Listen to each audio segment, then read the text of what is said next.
Hello. This yin yoga practice will consist of symmetrical postures that are sandwiched or surrounded by the two halves of asymmetrical postures. So the first long-held yin posture will be a posture known as Sleeping Swan, one side of it. And then the central symmetrical posture will be Sphinx Pose, and then the other side of Sleeping Swan. Then one side of a Reclined Twist Pose. The symmetrical posture is Frog Pose, and then the other side of the Reclined Twist. The end of the yin sequence will end with Caterpillar Pose and then Resting Pose. Some useful props is if you own a yoga bolster, maybe have that handy. That might be handy for Frog Pose. Also might be handy for Sleeping Swan as well. Also, if there's extremely uncomfortable pressure points that are being generated, have padding handy, like blankets or a couple of pillows here. And even a block or some books might have use in this practice. So the theme for this practice is the planet Saturn, the second largest planet in our solar system.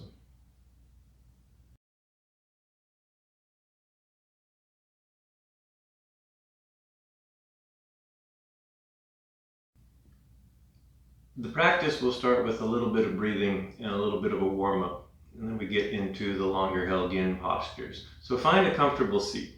You can sit cross-legged like I am doing, or if that's not accessible for you, find a different way to sit.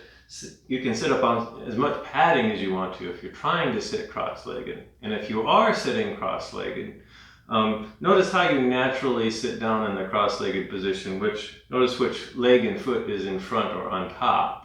And then try this experiment. Switch legs, do the other leg on top. Now if that creates pain and injury, then go back to the way you're sitting. If it just creates a slight feeling of awkward and unfamiliarity, then let that be a part of the practice. Just notice that.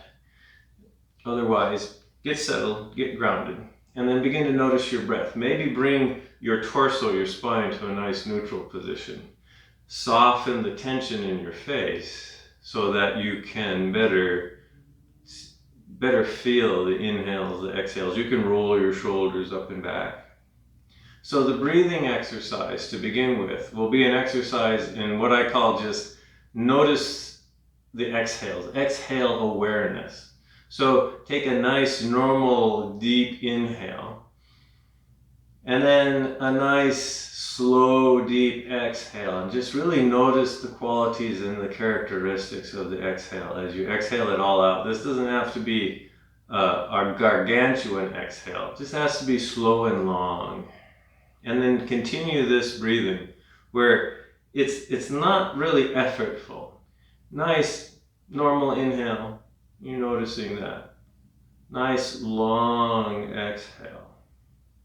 And then just continue that for several moments here. And I want to explain a little bit about the exhale and how our breathing actually works.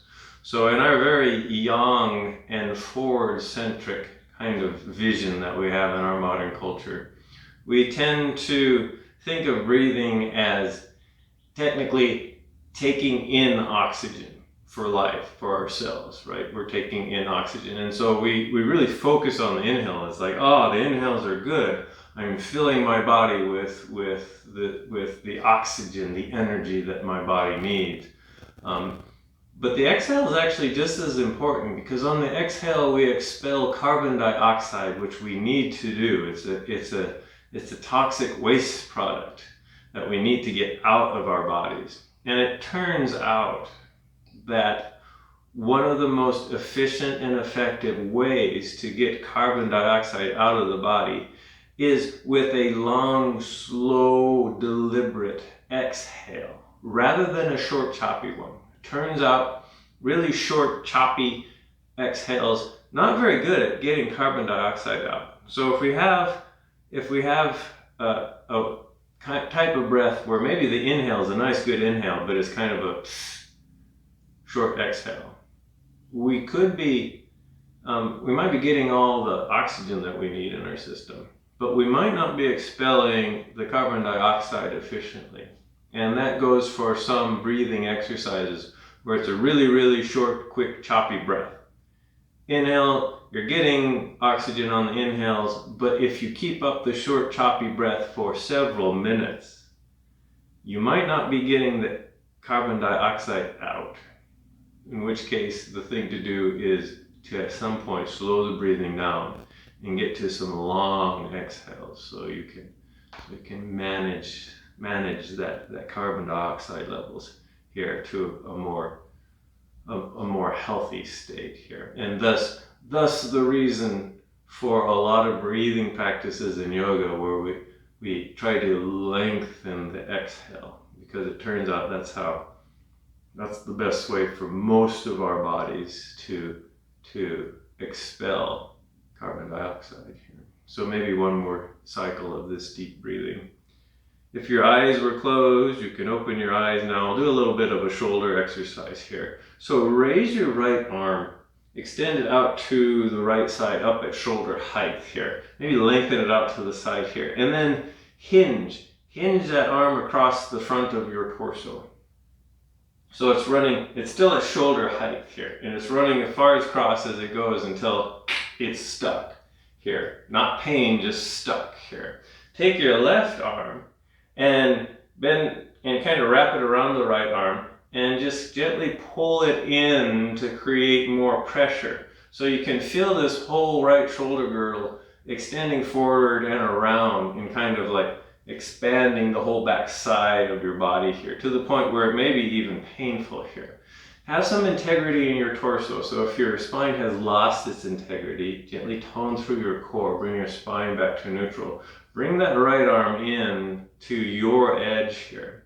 And you can just stay here, or if you want to add a little bit of a neck tilt to it, gently tilt your head towards the left, so away from the shoulder that's being stretched here, until you have enough pressure there, whatever that feels like for you.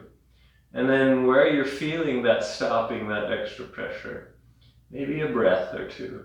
Maybe exhale slowly into that space. One more breath here. And then slowly bring your head up, release the shoulder, maybe shake it out, and everything on the other side now. So it's the other arm. Extend the other arm out to shoulder height. And then hinge the arm across the top of your torso. Other arm comes up to kind of hold it in place and to help pull it in until you're feeling a lot of pressure and stretching in that left shoulder here. Again, we're not going for pain, we're just going for some pressure here.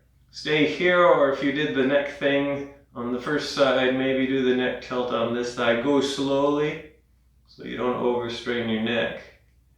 And then maybe hold this for 2, maybe 3 normal breaths or so.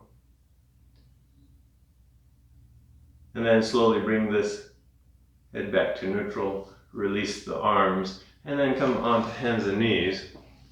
Do a little bit of a yang warm-up here. So come to hands and knees, come into table pose. So we'll do cat, cow, downward facing dog cycling here. And if you don't like downward facing dog, then you can just do cat and cow cycling and skip the downward facing dog part. We'll start with cat. So for cat pose, flex your spine, round it up towards the ceiling, tuck your head in your chin, tuck your tailbone. Stay here for a moment, and then when you're ready, sink yourself down into cow pose. So cow pose is a back bend. So now you're arching your spine. Your tailbone tries to point up and your sternum moves forward here. And then from here, we're moving into downward facing dog. Like I said, if that's not accessible for you, skip downward facing dog. Continue with cycling in cat and cow. For downward facing dog, I'm going to spread my arms out a little bit wider and farther ahead of me, and then tuck the toes under. Press your hips back and up. Slowly come up into downward facing dog. Maybe stay for a breath, and then we're coming back into cat pose. So slowly put your knees down. At the same time, arch your back here, or kind of flex your spine here. So come into cat pose, and then bring yourself slowly into cow pose, and then bring yourself back downward facing dog here. So we'll do that for a couple more cycles or so. So knees come back down onto the ground, and then spine flexes in a cat pose, and then a spine sinks into a cow pose. Maybe maintain the cow pose as you initially press yourself back and up into downward facing dog. And then at some point bring your spine to neutral in downward facing dog. And then knees come back down to the ground, cat pose, and then cow pose. Maybe one more downward facing dog. So press back up into downward facing dog, maybe stay for a breath here. And then slowly lower the knees. Come back to table pose. And from table pose, we'll move into our first long-held yin posture. So the first posture will be Sleeping Swan. Sleeping Swan is the yin name for pigeon pose. And if this posture doesn't work for you, there'll be an alternative. The alternative will be Eye of the Needle. So for Sleeping Swan, make from hands and knees, bring the right foot up in between your hands. Inch the left knee back.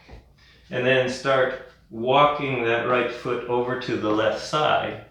As you do so, start lowering the right knee to the ground and lowering your hips to the ground. And you might have to make adjustments here. You might have to adjust where the knee is. You might have to adjust where the heel is, because this is meant to be a hip opener, not a knee opener. So if you're feeling sharp torquing in the knee or the ankle, then change the orientation of the knee and the ankle. Now some of us maybe make it to the ground, some of us don't. So if you're not making it to the ground and you feel really unstable, put some padding underneath your hip. So you can get maybe the bolster, or you can maybe get a pillow or a block or some blankets and place it underneath. I can take this blanket and place it underneath my hip here and my front thigh, just to kind of stabilize that. And then maybe do swan pose. Swan pose is this little back bend where your hands are pushing into the floor and you're kind of pushing your upper torso back here. And then for Sleeping Swan, you slowly, with mindfulness, lower your torso forward to notice your stopping point. So you stop where you're feeling enough pressure somewhere. And that means for some of us, we don't go anywhere. Some of us, maybe we make it down to our forearms. So maybe some of us make it all the way down onto our torso. Find your stopping point here. Maybe it doesn't matter where you're at. Maybe this is just painful no matter what, in which case this is not an appropriate posture for you. So bring yourself out of this posture. Make your way onto your back. You can try Eye of the Needle here. So for Eye of the Needle, knees are bent, feet are on the floor.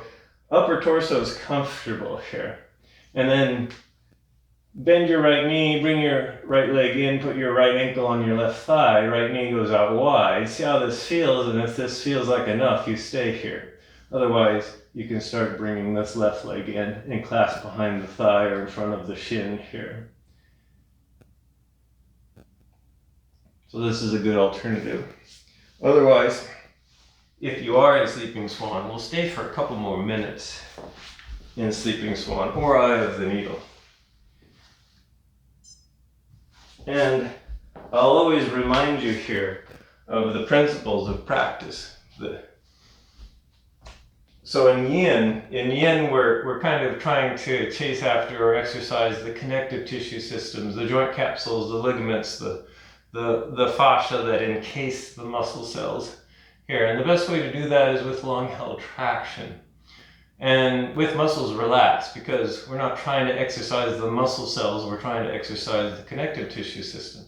So the muscle system needs to be soft. That's easier said than done, because these postures can be rather dramatic and create a lot of pressure, which make our muscles want to engage to keep the joints safe.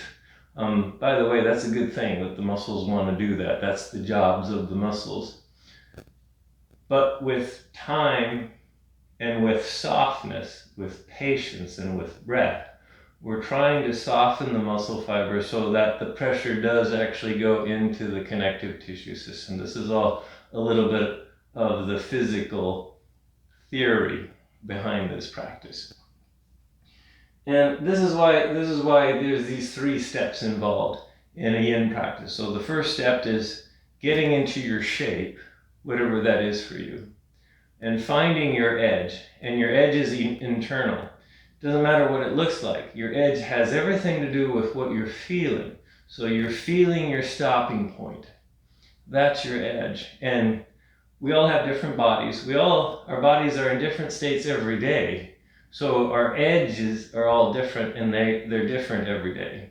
So find your edge right now, whatever that might be for you. It's not pain, it's just the stopping pressure. And it might be uncomfortable and awkward, but you know you're not hurting yourself. So that's stage 1. Stage 2 is called stillness.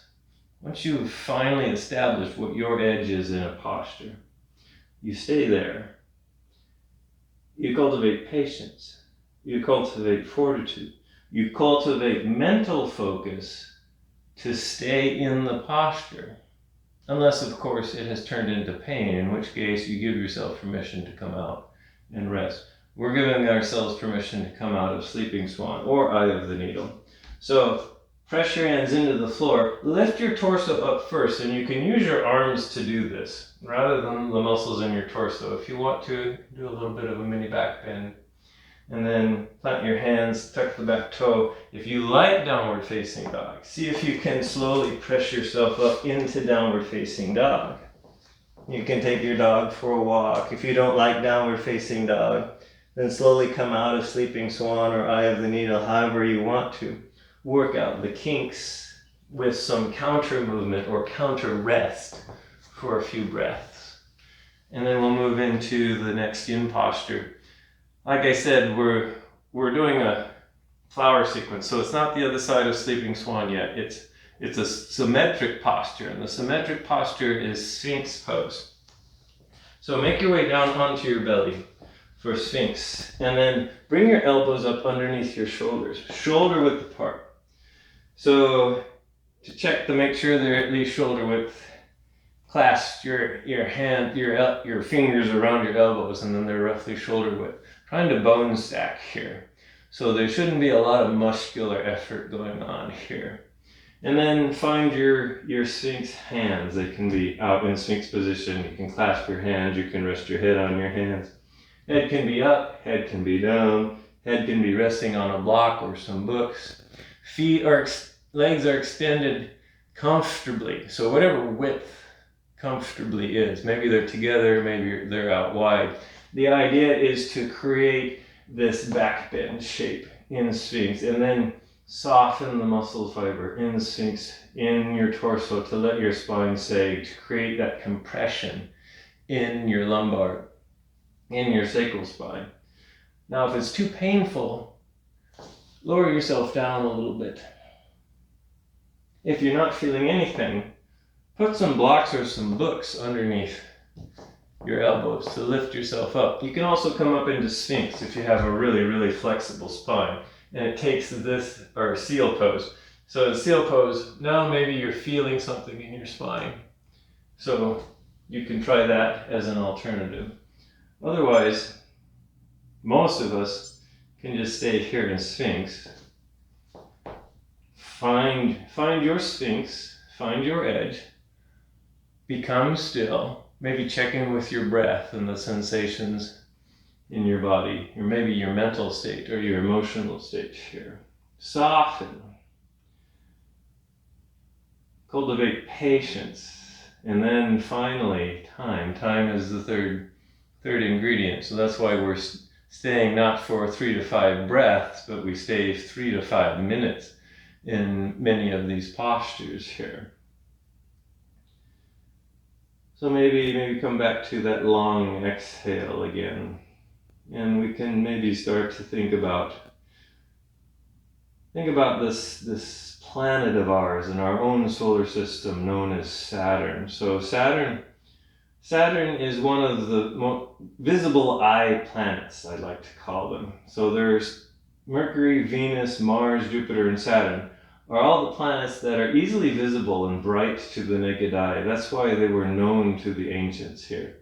The other planets, Uranus and Neptune, if you include Pluto, none of those are bright enough for us to see easily with our eye. Uranus is technically visible, but it's at the edge of good eyesight, and even if you're looking straight at Uranus, you probably don't know you're looking at Uranus unless you know what you're doing here. So these are why these other planets were known to the ancients, including Saturn. So Saturn is the second largest planet of our solar system. It's smaller than Jupiter, although it's still 95 times more massive than our own planet Earth here. But it is a lot smaller than Jupiter. Jupiter is 318 times the mass of the Earth, so Jupiter is a lot bigger than Saturn. Even though Saturn comes in second place, it's by far the second largest planet in the solar system. Saturn is very far out too, so Saturn is much farther from the sun than Jupiter is. So Earth is about 93 million miles from the sun. Jupiter is 480 million miles, so about 5 times as far from the Earth. Saturn is getting close to 900 million miles away from the sun, so Saturn is getting close to 10 times the distance from the sun that the Earth is. This sets up for some interesting phenomena. Now that Saturn is so far from the sun, it's in a realm of the solar system known as the ice region. Because water, the chemical water, can no longer exist as in any other form other than ice in interstellar space. When it's closer to the sun, it can exist as a gas or as a liquid. And on Earth is just at the right place where it can exist as a liquid. But get much farther out, and slowly water begins to just freeze out here. So we have about 2 or 3 more slow breaths here in Sphinx. If this is getting pretty achy, you can come out now. Otherwise, maybe 1 more breath here in Sphinx, or whatever variation you took. Maybe you're up in seal pose here. And then when you're ready to come out, first thing to do is to slowly lower yourself all the way to the ground. You can make a pillow with your hands and just rest your head on your hands here for a moment. Let your spine come to a more neutral position. Let it rebound for just a breath. And then a nice counter pose to Sphinx is child's pose.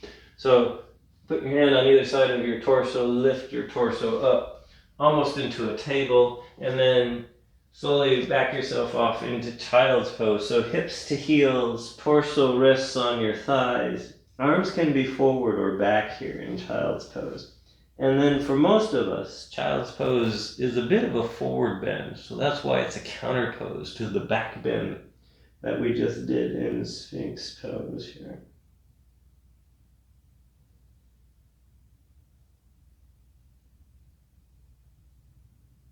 And then when you're ready, bring yourself up. And now it's time to do the other side of Sleeping Swan. So come back to table pose. And now it's the other leg. So left leg comes up in between your hands. And if you already did the left leg, that's okay. Just don't do the left leg twice. Do the right leg now. Bring the left foot over to the right edge of your yoga mat. Lower yourself down. And again, you might have to bring the heel in closer to your hip to accommodate this knee joint. If you're wanting more of a stretch in the hip, sometimes you can bring the heel away. So this is how you kind of adjust for your flexibility, for your body here. You can do swan here. Maybe you need some padding underneath this hip or this front thigh. Maybe you need some padding underneath that back knee. And then slowly lower yourself down to wherever you need to stop on this side of Sleeping Swan. And then maybe you decide that on this side, Sleeping Swan is not accessible, so it's maybe eye of the needle on this side here. Settle for a moment. Breathe. soften. Regather your efforts for patience and fortitude on this side of Sleeping Swan.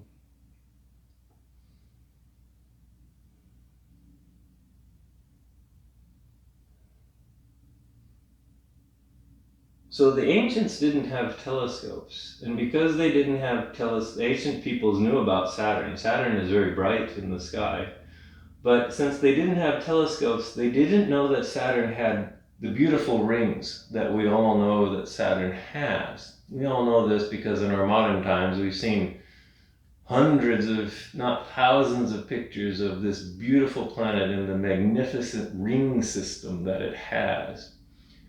The ancients didn't know that. All they knew is that Saturn was one of these wandering stars, just like all of the other planets. And in Western civilization, Greek and Roman civilization, they of course attributed these planets to the gods that were part of their mythology, part of their culture. And of course, Jupiter in Rome, in the Roman culture, was named after the head god here, and that was appropriately named.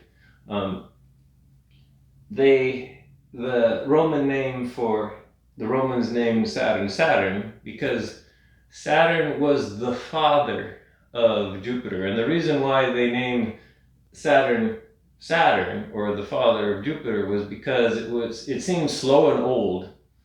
So of all the planets moved pretty quickly. Jupiter started to slow down. So Jupiter takes a little more than 11 Earth years to go around the sun once. Saturn takes 29.5 Earth years to go around the sun. So all the ancients knew is whatever this wandering star is, it is pretty slow going. So it must be old, must be an old character. And so they decide, well, we'll name it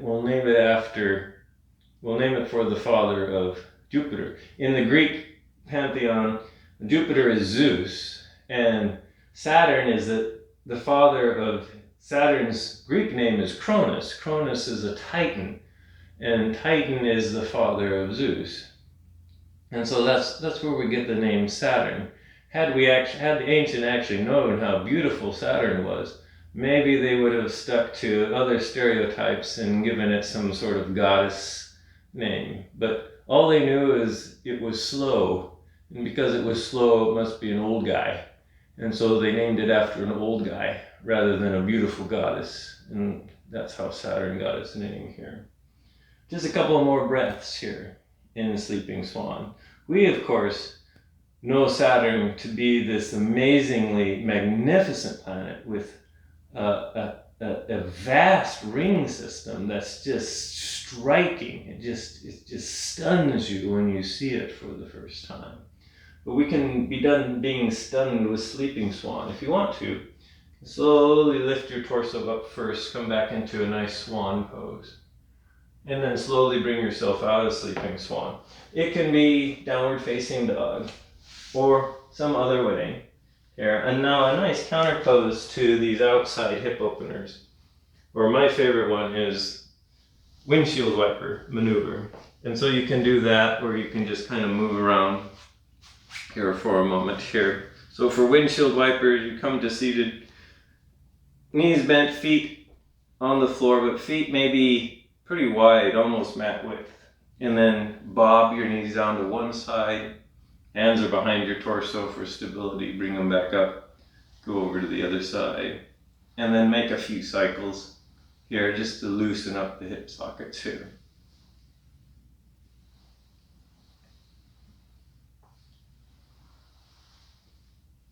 And then when you're ready, on to the next yin posture. The next yin posture is a supine twist.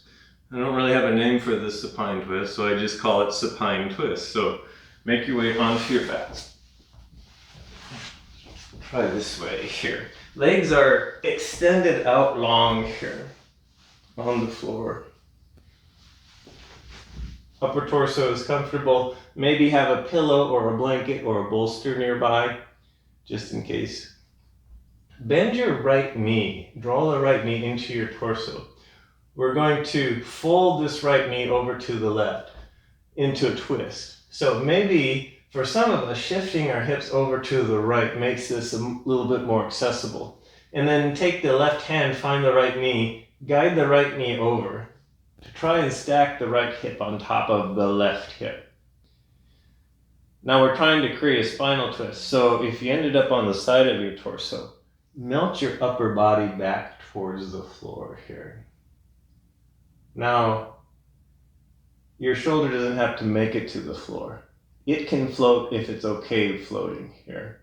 This knee can float if it's okay floating. Some of you, your knee will make it to the ground, that's fine. Some of you, your knee is floating and it's hurting, so that's not fine. So take a prop like this bolster, stuff it underneath that knee. Maybe you need a blanket underneath that shoulder. For me, I'm kind of fine with everything floating. Nothing's in pain. So I know I'm at my edge because I know my spine is not going to twist anymore. And if you want to, you can turn your head away from your knee to get a complete twist in your neck. If that creates too much pain in your neck, then keep your head and neck neutral here. And then we'll stay here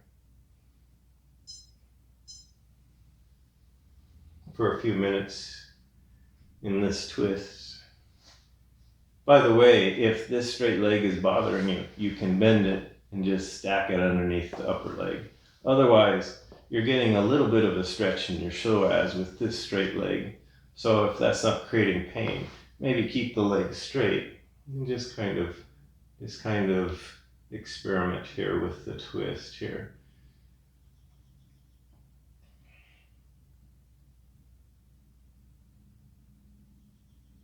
So eventually, we actually did invent the telescope. And we finally saw the magnificent ring system that does surround Saturn. Turns out this was first seen by Christian Huygens in 1659, which is after Galileo. So Galileo looked at Saturn with his telescope. His telescope was not good enough to discern the ring system. What Galileo saw were two blobs on either side of Saturn. And he thought, maybe those are just moons or something. So he never figured out that they were actually rings. It took a better telescope that Huygens had to actually see that Saturn had a ring system. So it wasn't until 1659 that we actually knew Saturn had rings. And ever since then, it has become the iconic planet in the solar system. I say that because if you ask school children to draw a picture of a planet, a random planet, chances are high that most of them will draw a planet with a ring because they all know Saturn. We all do. And so yeah, Saturn is that planet. By the way, Jupiter, Uranus, and Neptune all have ring systems too, but they're too faint for any of us to see. You need a spacecraft like Voyager to actually see any of those ring systems. So it's Saturn that has the most extensive one, that reflects so much sunlight that makes it bright, so bright and beautiful and characteristic here. In fact, the ring system itself is about as extensive as Saturn is. So Saturn is bright because of its ring system. It wouldn't be nearly so bright if it didn't have its rings. Turns out those very rings are made up of water ice. So that was very interesting for scientists to understand when they sent spacecraft there. It's like, yeah, those rings are made up of water, ice, chunks of ice floating in space. They're in some places 70,000 miles wide, but the thickness is very thin. It's only about 20 meters thick in most places, so very, very thin. And those rings are kept in place by many, many little moons. They're known as shepherd moons. So the gravity of the shepherd moons kind of keep the rings organized, and the gravity creates all these little ringlets. If you take a high resolution picture of any of the rings of Saturn, you see they're made up of hundreds of these little rings, and it's kind of like it's the gravity of these moons that are generating these ringlets. So just one more breath on this side of this supine twist. When you're ready to come out, you can use your hand to kind of guide the knee back up. So you come back to your torso here. Maybe lengthen out the legs. You can lengthen out, do a whole body stretch as kind of a counter pose. After that, you can do the opposite. You can bend your knees and give them a nice hug to work out some of the kinks here. Before we do the other side of the twist, we're sandwiching in a symmetrical posture, and that will be frog pose. So bring yourself up. If you have some pillows or a bolster, or if you have a blanket, this is where padding might be good. So I'm using my yoga mat as padding for my knees and my ankles. You might actually have to get additional blankets or pillows or bolsters for underneath your feet or your knees. I always like to introduce frog with baby frog. So baby frog is essentially wide-legged child's pose.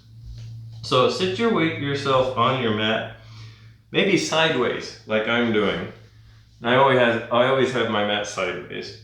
And then sit back on your heels, knees go out wide as far as they go. And then lower your torso forward as far as it goes. Go slowly, and wherever you hit your stopping point, that's where you find your stopping point. So this is baby frog.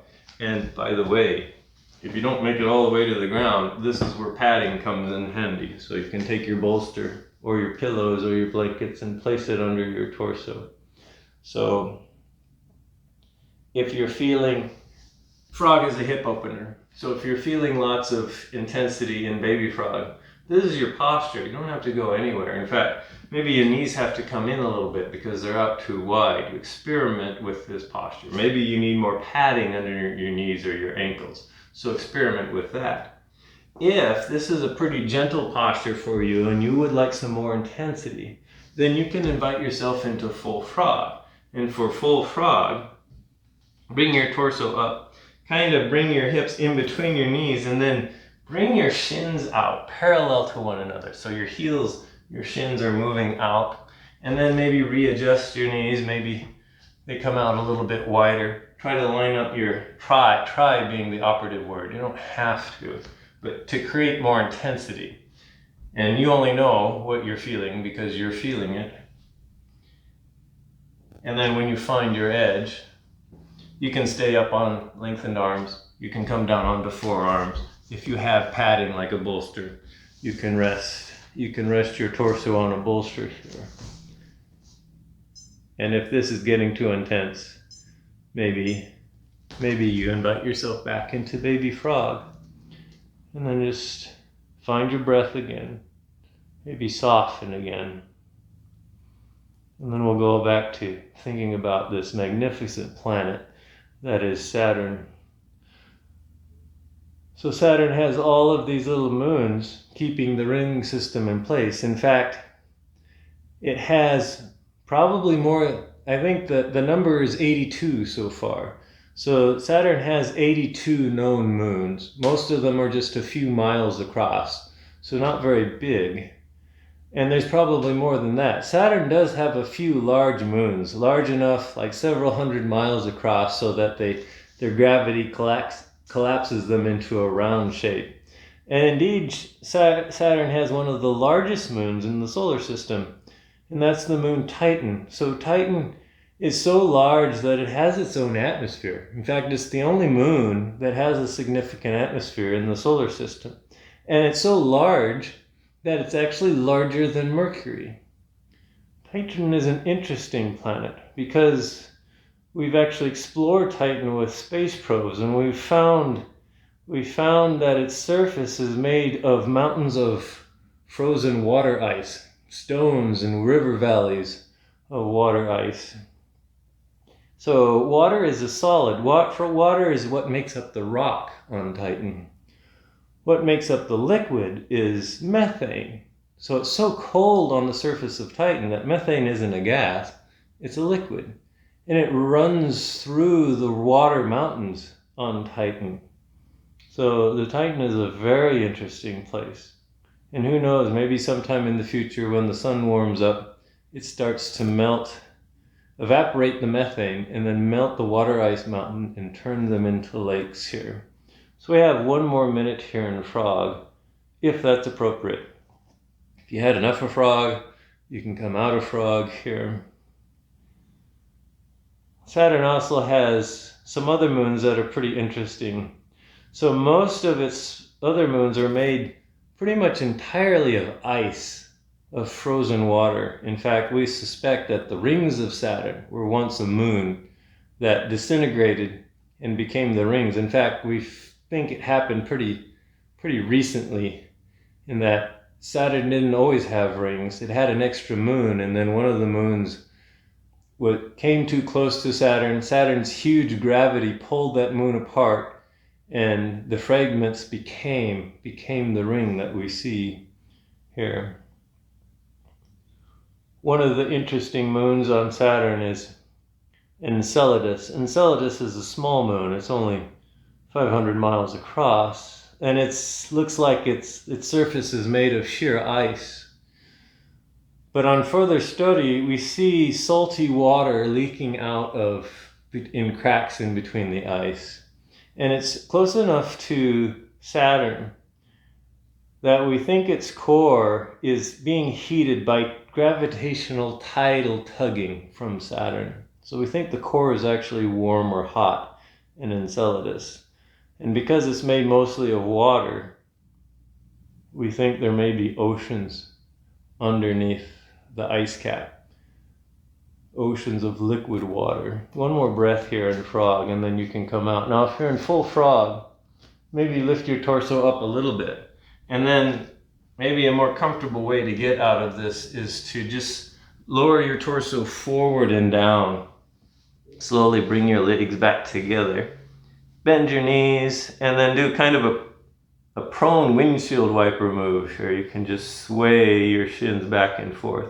If you're in Baby Frog, probably realize that all you have to do is just kind of sit up out of Baby Frog, and then maybe extend your legs when you're ready. Come out, and then remind yourself that you have another side of a spinal twist to do. So the other side of Reclined Twist Pose here. So make your way back onto your torso, or back onto your back here, legs extended. Bend the left knee. Bring the left knee into your chest a little bit. Maybe give that left knee a hug. We're going to twist over to the right. So maybe shift your hips over to the left if that helps. That's helpful in stacking the hips, and then take your right hand to guide your left knee over to the right. And then see what your left shoulder does. Maybe it stays on the floor. Maybe it floats. Maybe it really just comes all the way over to the side, in which case we're going for the spinal twist. So again, invite it to move back. And depending on how deeply your spine twists, maybe the knee's on the floor. Maybe you have to put padding underneath the knee. Maybe the knee can float. Left hand's out in an outrigger. I like to move my left hand up. It gives me a little bit of a shoulder stretch in the left shoulder as I'm here in my spinal twist. But you can move things around to suit what you would like to do. Maybe you're just focused on the spinal twist. Maybe you want the little bit of a psoas stretch in the extended leg. Maybe you don't want a lot of intensity in the shoulder. So maybe you want to put some padding underneath that shoulder here. At some point you'll find your edge, and then you get settled here. By the way, if you want a complete twist in your spine, you can turn your head away from the knee if that's okay with your neck. You can just stay here. So this little moon called Enceladus, not very big, but as we study it and realize that even though it's cold on the surface, and the surface is solid water ice, its core is heated due to the tidal forces of it being so close to Saturn. So it has a cold surface, but it has a hot core. And in between, it most likely has a liquid ocean of water. And that liquid ocean sometimes breaks through the surface of Enceladus, and so we've actually studied that with this Cassini space probe. And we found that water to contain both salts and organic materials. This gets scientists really excited, because if scientists make a checklist of the basic things that you need to have life, Enceladus has them all. It has liquid water, it has a heated core, so it has heat and energy even though it's very far from the sun. It has salts and organic materials. So check, check, check, check. And it's one of the most exciting places in our own solar system to find life other than the life that we know about here on Earth. So even though it's a little moon, it's quite an exciting moon here. So about one more minute on this side. Let's get back to the big old planet Saturn itself. So Saturn, like I said, is about 100 times as massive as the Earth.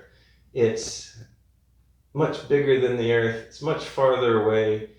Because it's so far and so big, it's accumulated a huge amount of hydrogen and helium. And that's what it's mainly made up of. So Saturn itself is composed almost entirely of hydrogen and helium. It might have had a small rocky and icy core at one point, although there's speculation that that core may no longer be there. And as Saturn collapses on its own gravity, things get so pressurized and so hot that the hydrogen and the helium turn into liquids and into even a metal, a liquid metal, the farther down they get.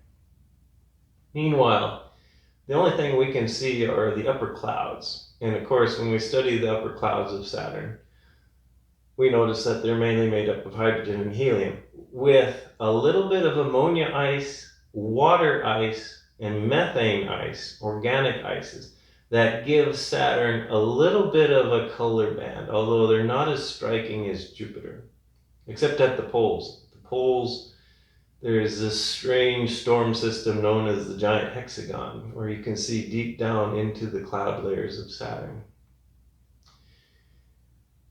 So you can slowly come out of this twist, slowly make your way back onto your back. You can use your hands to guide that knee back. You can lengthen out again and stretch after that long twist, or do the opposite. You can give your knees a nice hug here. At some point, roll over to one side. Take your time. Bring yourself up. And then next in posture is caterpillar pose, which is just straight-legged forward fold. And if you have a lot of stiffness in your back body, you might want to sit up on some height, so a blanket or a block or some books, or maybe a bolster here. So you'll just sit, for caterpillar, you'll just sit, legs extended out front. If your legs can be straight, they can be straight. If they need to bend a little bit or a lot, let them bend. And you can even stuff things underneath your legs to keep them bent so that they don't get painful. So you can even put like a pillow underneath your legs here. By the way, for some of us, sitting like this, just not possible. So you can come into butterfly. You can bend your knees, put your feet together into a butterfly position like this here.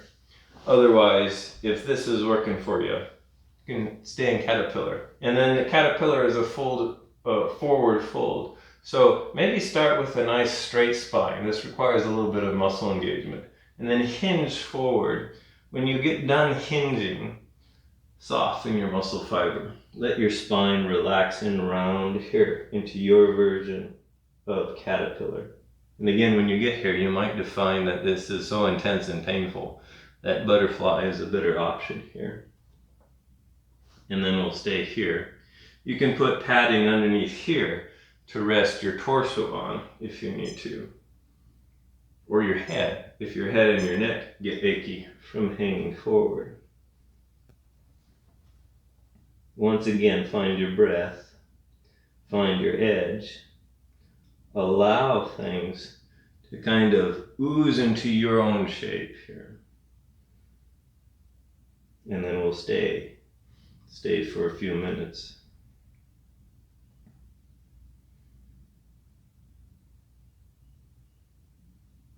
Saturn is so far from the sun that it doesn't get a lot of energy from the sun. It's 10 times farther away from the sun than the Earth is. So it's only getting about 1% of the sunlight that Earth gets. But Saturn is so big that it has a lot of gravitational energy. So there's a lot of energy welling up from its core, and that energy powers weather systems in its outer atmosphere. Indeed, Saturn has high winds and big storms that include lightning. So there's a lot of thunderstorms and lightning on Saturn. Jupiter too. So both Jupiter and Saturn, very characteristic of having these huge lightning storms. And the lightning that's created is much more powerful than any lightning that we experience here on Earth. There's a consequence of that lightning though. So there is a little bit of organic matter in the atmosphere of Saturn. And that organic matter, when it gets hit by lightning, it turns into graphite soot. This kind of dusty soot-like stuff that's pretty heavy, so it starts to sink down lower into the planet. As it sinks, the pressure and the temperature increase as it gets closer to the core. At some point, the pressure is so great on that graphite that pressure squeezes the graphite into diamonds. So we believe that there's a certain layer in Saturn, not all the way to the core, but just a certain section of Saturn where the pressure is so great that soot, that carbon soot turns into diamonds. So it's raining diamonds somewhere in the interior of Saturn. Now it doesn't last because the pressure and the temperature continue to increase as we go deeper, and it's become so great that even diamonds cannot survive it. So the diamonds themselves eventually dissolve away in the center of Saturn because the pressure is too great for the diamonds to exist anymore. So it's interesting. We think there's similar processes happening on Neptune as well, on Uranus and Neptune as well, but most likely on Saturn because Saturn is so big. So just a couple more breaths here. When you're ready to come out, go ahead and slowly come up. I like to use my hands and my arms again to do the work of my torso, to bring my torso back up straight. Lengthen your torso out. If you have little aches in your torso, maybe a twist will work. We just got done doing twists, so maybe a back bend will do. So reach back, put your hands on the ground, arms extended, reach your sternum up towards the ceiling to create a little mini back bend here. And then from here, that was the last intense yin pose. So a little bit of integration before resting pose. So maybe we'll try some sacral rolling. Come onto your back. Everything is comfortable up here. So rearrange things. By the way, you can always, at this point, you can always have a pillow underneath your head here. Bring your knees, bend them and bring them into your torso. Clasp your knee with each hand and then slowly make knee circles. So both knees go over to one side, away from your torso, over to the other side and back in towards your torso. And we're making the knee circles, but what we're paying attention to is the changing pressure, rotational pressure on the back of our low back, so the back of our pelvic bone here. And we can actually feel the rotation as we go one way. We can make little circles if you like little circles. You can make big sweeping circles. But after a while, whatever direction you're going in, be sure to change direction. Make a few circles in the other direction here. And then at some point, we're getting ready to settle down in resting pose. If there's some other kind of organic movement or postures you would like to practice, just to create balance and work out any other residual kinks, go ahead and practice those now. And then begin to settle into your Shavasana, your resting position. It can be this traditional resting position where it's just arms and legs extended. Maybe, since you're at home, or wherever you're watching this video, maybe grab a pillow, put a pillow under your head if you think that helps create a little bit more ease and comfort here. Or go to seated or some other kind of restorative posture here. Legs are far enough apart so that they can relax and soften. Arms are far enough from your torso so that they can relax and soften. Maybe they rotate in such a way so the palms face up towards the ceiling. And then allow them to soften. Allow your whole being to soften. That includes your mind and your emotions. So in order for this to work, everything needs to feel supported and safe.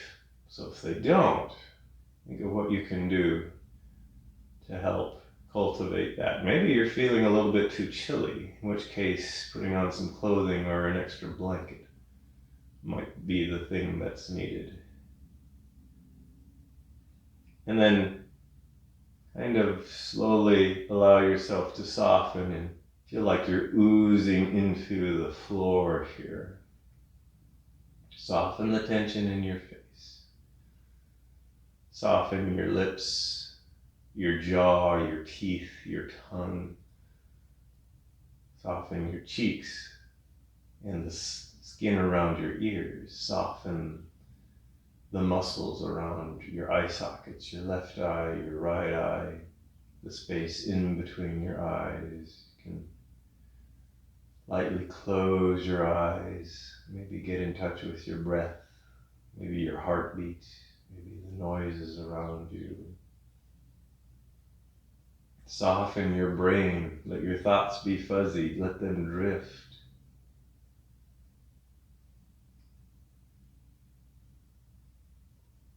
Soften the rest of your head.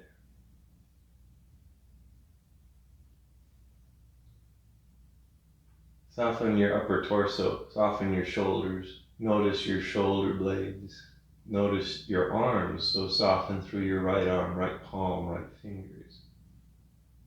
Left arm, left palm, and left fingers.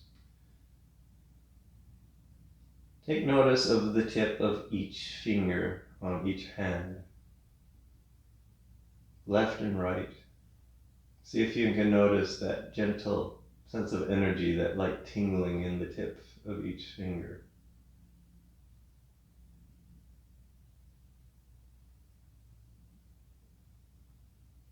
Relax down through the rest of your torso. So rib cage is releasing. Abdomen is soft. Hips are relaxed. Thighs and knees releasing.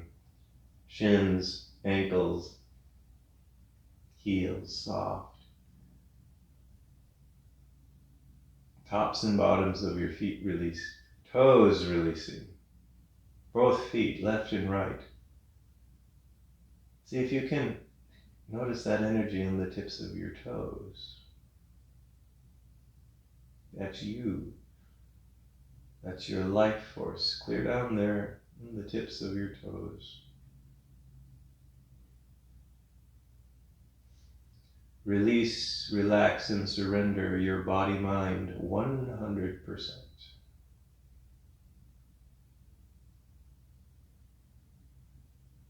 And visualize yourself as this graceful ringed planet, making slow orbits around a distant sun.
movements with fingers and toes.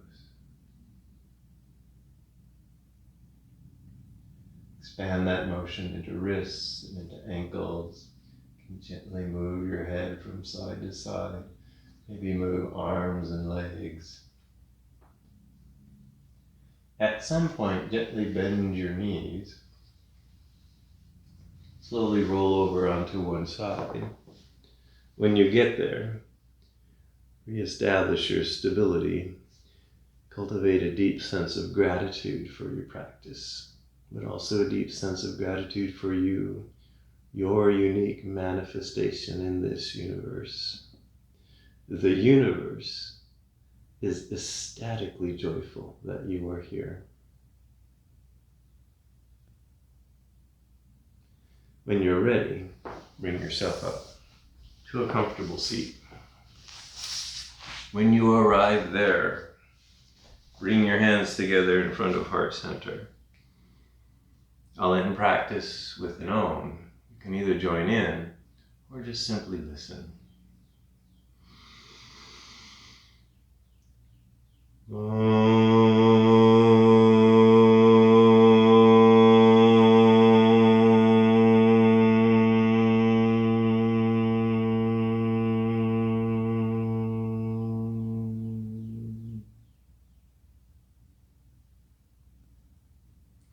The inner light in me honors the inner light in you. Namaste.